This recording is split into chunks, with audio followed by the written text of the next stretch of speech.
This video is brought to you by Asrock and the Z590 OC formula.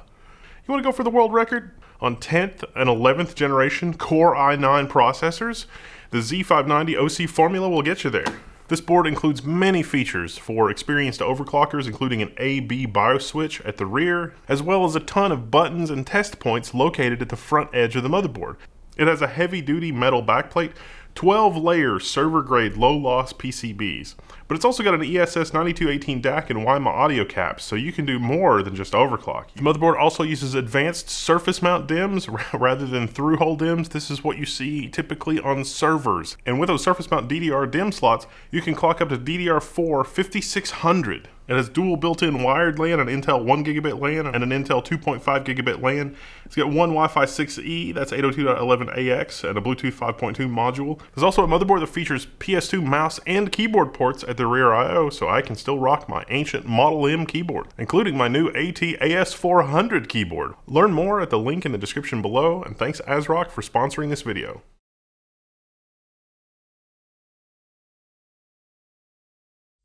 And here we are. The Level 1 storage facility. Look, there it is. There it is. The Googleplex. It is the storage server of all things, and it's full. So it's time for an upgrade. It's also kind of in this open room, so let's fix that. Now you might be wondering, where's the other half of it? That's our offsite backup. But yeah, I mean, I could like slice and dice and recombine things, but well, the fact of the matter is, our Google server is getting a little long in the tooth. This is an old Google search appliance that's been repurposed to be our storage server, and it's been our storage server since Level 1 began. Oh, a sentimental attachment to a server. No, you gotta fight that. Servers are like cattle. We need something different. We need something new. We're definitely not gonna put these things under the stairs. That's just a fire waiting to happen. Fortunately, Level 1's been growing, and we did some upgrades. We did some videos on the upgrades. Let's go take a look. Well, what do we have here? An unmarked supply closet with a 9-foot door.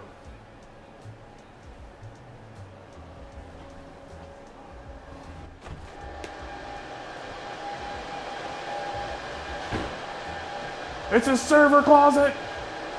So much room for activities! Cringe! So as you can hear, this is a server closet with not just one, but 2 sets of redundant cooling because, well, you gotta worry about that. Redundant power and racks. Several racks. This is just the first part of the equation though. We've actually got to up our storage game. Fortunately, Level 1 has some friends. Woo! 45 drives. So Level 1 has gone Storinator. But you know what the most exciting thing is? Rack rails. I got 45 drive rack rails. I don't have to have a weird, you know, gangly shelf that it's sitting on. I got actual rails. All right, let's take a look under the hood. Now, internally, we've got a really nice ATX power supply, and really, it's really not super proprietary on the inside, which is one of the things that I like about 45 drives. We've got 2 standard Avago controllers. Those are our, 32 total bays, which map to 15 physical bays out here. You just drop in a hard drive and you're good to go. You don't need a sled, you don't need anything. We've got 2 250 gig SATA drives here. This is for the operating system. And then we've got a ton of free expansion slots. It has onboard 10 gig, and with the memory configuration here, we've got 64 gigabytes. So it's gonna be a pretty zippy little system. Now, confession time. 45 drives, it's great, I love it. This is the Q30 Enhanced. You can get it, you're good to go. I don't really wanna archive my stuff from the old server to this one. But I also don't wanna keep using the old, power-hungry Power Hog Dell server. I mean, to be sure, the drive enclosures are pretty, power hungry as well. I mean, it probably would be better from a consolidation standpoint to just move everything to a new server and blah, blah, blah. But what we're gonna do is add another controller to this. So those disk shelves that were hanging off of the other one, we're going to actually run that off of this shelf. Yeah, It's going to be a 45 drives case with 30 drives plus 24 plus 48. Yeah, that sounds about right. We're going to use those NetApp shelves. The NetApp just won't die. I won't let it die. We're also going to add some PCIe flash to this thing because why not? Now we're almost ready to rack this thing. And I got to say, 45 Drives knows how to put together a pretty good chassis. They sent me this, but we were probably going to buy something like this anyway. I mean, if you want to check out what we did for our first build server, we literally built it out of garbage, secondhand, surplus. We saved a bunch of money. It worked out well. You know, we rolled the dice. Nothing died. Nothing bad happened yet, knock on wood, all this kind of stuff. Now we've gone with a commercial solution from 45 Drives. We were going to go with a commercial solution from somebody because, well, we've, you know, sort of hit a wall with what you can do on the used surplus stuff side of things, but it doesn't mean that you can't shop smart. Now, like I said before, this is the Q30. I don't want to call it the base chassis because it's Cascade Lake Xeon. You could put 28 cores in here if you really wanted to. Our shipping configuration here is 10 cores, 16 cores would be a pretty reasonable upgrade. We did go for the RAM upgrade, 64 gigabytes in this thing. The onboard motherboard, you know, when I was looking at it, they were sending the specs and we were talking about needs. I didn't look super closely at it. I mean, it's a super micro motherboard, which is great. Big fan of super micro. And I looked at the motherboard and it has 2 x16 slots. But Cascade Lake, it's got 48 PCIe lanes. We actually have 6 slots that are all electrically by 8. So even though I have physically x16 slots, they're actually by 8 slots electrically. Because I was planning to use this, 4 NVMe on this, 16 lanes. So instead I'm just going to have to use 2 of them instead of 1. Not a big deal, because again I got 48 PCI Express lanes. So I'll have 4 NVMe in this system that I'm going to use for a striped mirror for the ZFS metadata special device. Now you might be wondering, what are we using for flash storage? Well, Kioxia, of course, in the lovely Enterprise Endurance M.2 form factor. Thanks, Kioxia. Now the motherboard has an onboard M.2 slot. I could use that with a 375 gig Intel Optane. I may end up doing that, but in the motherboard block diagram, that M.2 is connected off of the chipset. I don't know that I'm really going to have much of anything else connected to the chipset, so it's probably not going to be a bottleneck. But if you are going to like go off script and start configuring stuff with this, you definitely want to check out the motherboard block diagram. So one of the things with this motherboard, the super micro motherboard, is I want to be able to run my NVMe in X4. So does it support bifurcation? It does, but the BIOS option is a little obtuse. You'd never figure it out if it wasn't for this block diagram. This shows me slot 2A is the PCI Express 16 slot that I'm interested in, and that is 2A, and 2B is the PCI Express 8. So that tells me that I need to run this in by 4 by 4 by 8 because that's port 2 from the CPU. The other 16X slot was in use.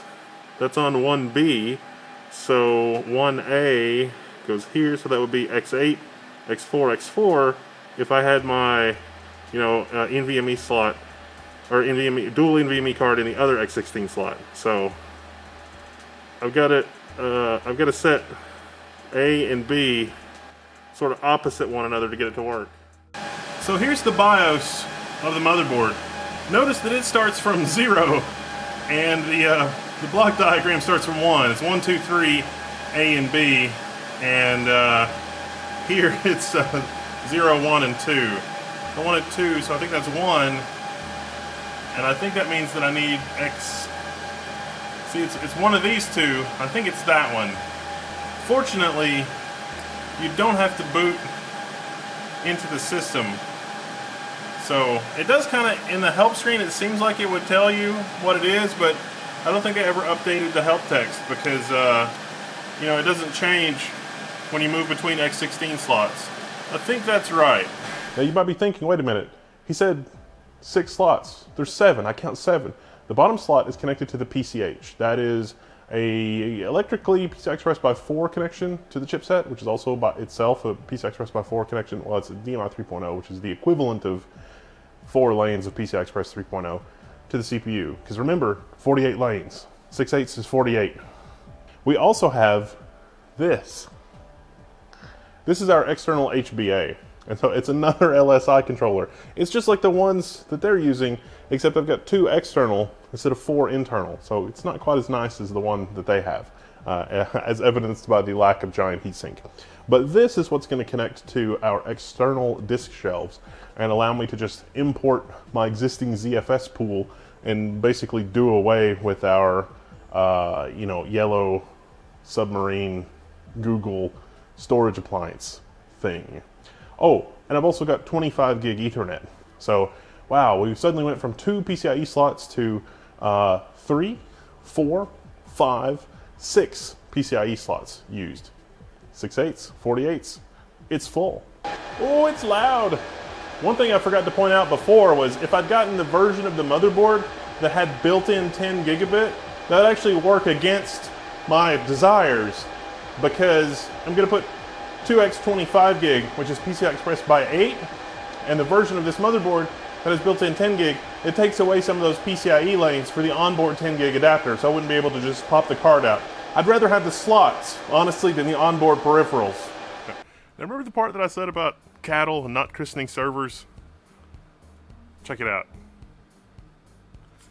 They sent us a custom cover. How cool is that? A Level 1 Text 45 drives. Now, the case has 30 drive bays, and we've added another 24 bays using one of our old disk shelves. So we've actually got a total of 54 drives. So what do we name this server? Well, if you're a programmer, we're going to name it stdio54. I think that's only appropriate. Standard IO54 kind of looks like Studio 54 without the U. I'll take it. Now you might have noticed, the Storinator lacks hard drives. Those are coming. That's going to be in part 2. We're going to take a look at some operating systems and some configuration and some other exciting stuff to really tune that, make that thing sing. So for now, we've got 30 empty drive bays in the Storinator. I'm thinking 12 terabytes, 16 terabytes, 18 terabytes? Something ridiculous for sure. But I'm not sure what yet. We'll see. I'm one of this is level 1. Again, big thanks to 45 drives. If you've got a 45 drive setup and you want to show it off, definitely do show it off. If you're thinking about building something like this or putting something together, definitely give the 45 drive guys a call, because you might be surprised at what they can configure for you. Or shoot them an email or give them a call or whatever you want to do. And yeah, to be sure, like we did, you can build something cheaper out of e-waste, but there's some risk with that too. So it depends on what your goals are, depends on what you want to do. Thanks 45 drives. This is the first video of several, I'm sure. Thank you again. I'm Wonderless Level 1. I'm signing out, and I'll see you later.